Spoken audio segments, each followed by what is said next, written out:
some headlines on there about most of what we're going to talk about today.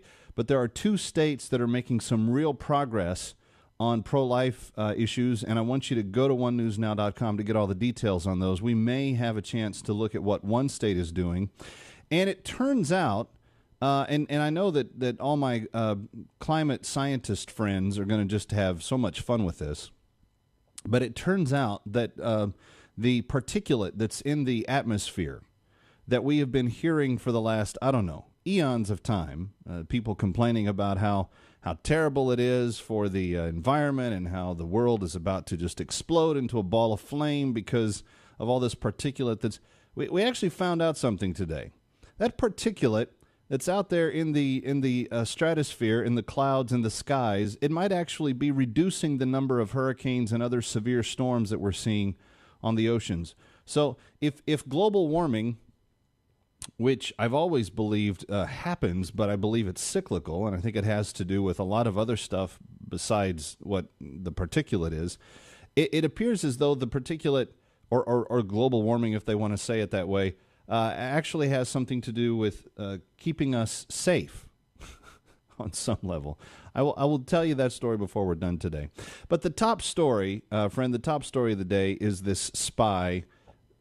That's what he's being called now in Washington, D.C. He's being accused of engaging in espionage.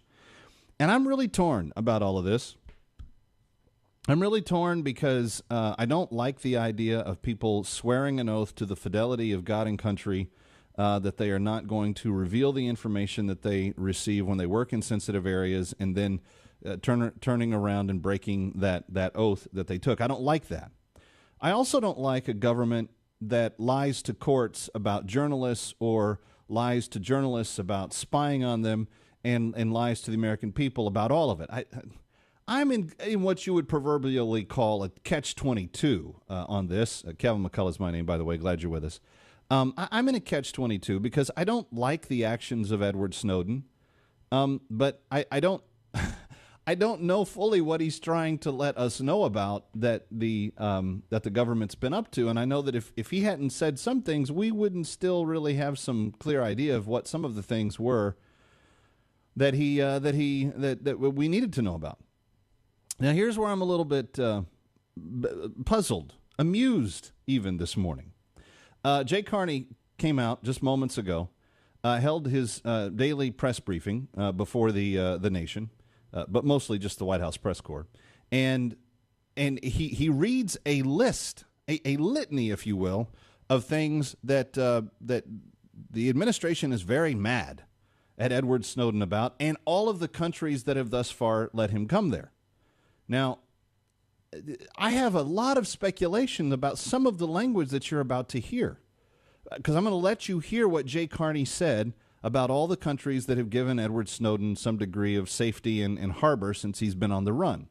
And now it's like, where's Waldo? He's playing this game all over the universe. He went from Washington to California to Hong Kong, into China, back to Hong Kong. He's thought to have boarded a plane to Moscow. Then they thought that he was going to leave Moscow and head to Havana. Literally, he would almost have circled the globe at that point. But there's all these speculations about where he is.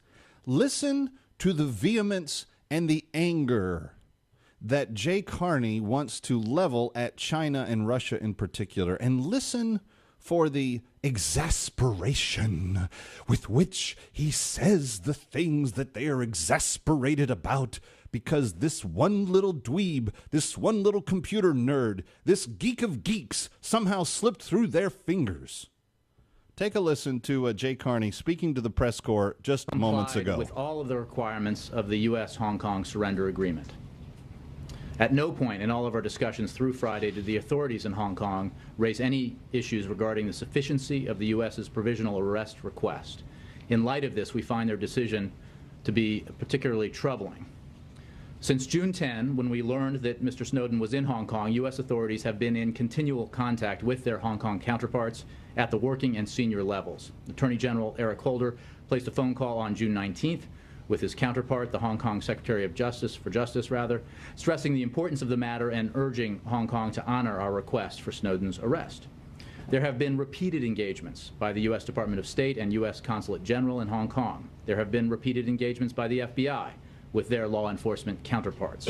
And finally, there have been continual communications by the DOJ Criminal Division's Office of International Affairs with counterparts at Hong Kong's Department of Justice, International Law Division, and Mutual Legal Assistance Unit. On June 17th, Hong Kong authorities acknowledged receipt of our request.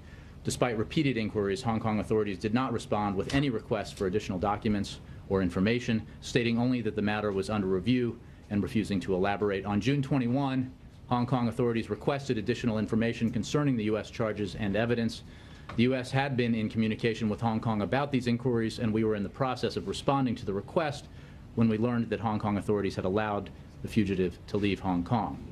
With regards to your question about the Chinese government, we are just not buying that this was a technical decision by a Hong Kong immigration official. This was a deliberate choice by the government to release a fugitive despite a valid arrest warrant, and that decision unquestionably has a negative impact on the U.S.-China relationship.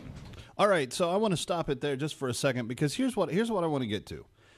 He says unquestionably their decision to, first of all, let this man into their country, which I'm not sure they had like a lot of heads up that he was going to come there. I mean, it's not like when somebody decides to commit espionage, they go to the countries they're going to and say, hey, by the way, just so you know, I'm going to be on the run. They don't normally do that. That's not normally what they do, and I'm not sure that that's what they did here. But let me quickly add, this decision not to turn over this one criminal has unquestionably, did you hear Jay Carney say it? It has unquestionably caused the relationship between China and the U.S. to suffer. Unquestionably. Now, let me ask you a couple of questions as to why in regards to this. Why are they so unquestionably thinking that this is going to change and alter the relationship between the U.S. and China?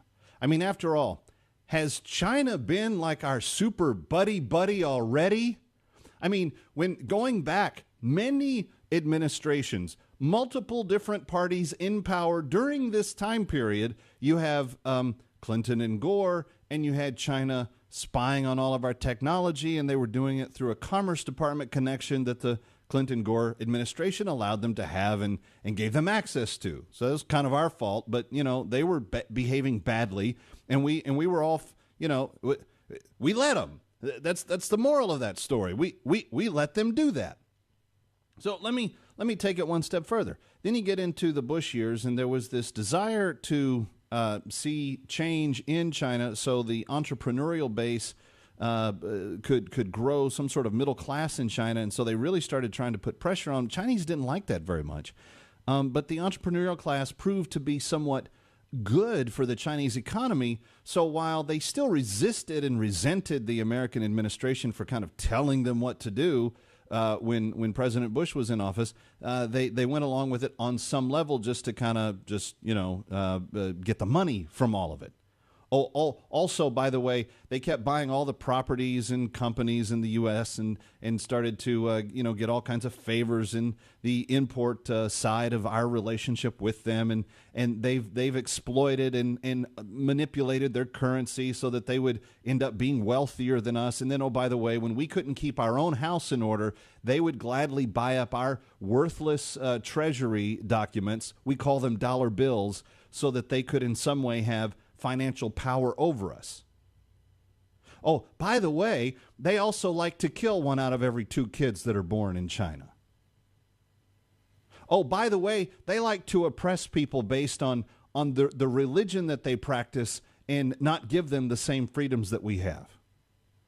Oh, by the way, they've done all of this for the last 20 years. All of it. And what does the Obama administration get angry about? What do they say will change will insufferably change the nature of the relationship between us and them? Does it have anything to do with the unborn children that are aborted? Does it have anything to do with the way China has spied on us and taken our secrets and done? Does it have anything to do with the fact that they've just hated our administrations and we've continued to play, kissy-kissy with them, and sometimes our presidents will even bow to them when we come to be in their presence? Do any of those things cause our relationship to insufferably be altered? No. What changes the relationship? What makes Jake Carney irate? He has steam coming through his eyeballs. He's so mad about it. Is that this one little computer nerd that used to work for the NSA said some things to the world press about how our administration is spying on every American, every keystroke we put into the internet, and, by the way, snooping on billions and billions of our phone records without our knowledge. The revelation of that to the Chinese caused insufferable damage to the Chinese relationship with the U.S.? Honestly? That's what did it? Thought strikes me here, and I'm curious as to your reaction to it, but could it be that the Chinese didn't jump through the hoop when the big bad boy on the block said, "You better jump through the hoop"? Did they not do that perhaps because they don't believe that we're very trustworthy to deal with anyway? Could they have ignored our Attorney General because they just witnessed him lying to a court so that he could spy on a journalist that had no reason to be spied upon? Could the Chinese kind of be pointing their finger in the administration's face saying, "Get your own house in order before you come over here telling us what to do"? See, Carney's mad because these nations, Russia and Cuba and China and everywhere else that he's seeking to go, Snowden's trying to get to, they're mad because those countries are supposedly ignoring the rule of law that international countries interact with each other on. But could those countries be going, ignore the rule of law? Huh? I don't quite hear what you're saying there. Because it doesn't seem like our own administration admires the rule of law. What do you think about that? 888-589-8840. I'm Kevin McCullough. This is the broadcast AFA Today, and we're glad you're with us. Stay with us.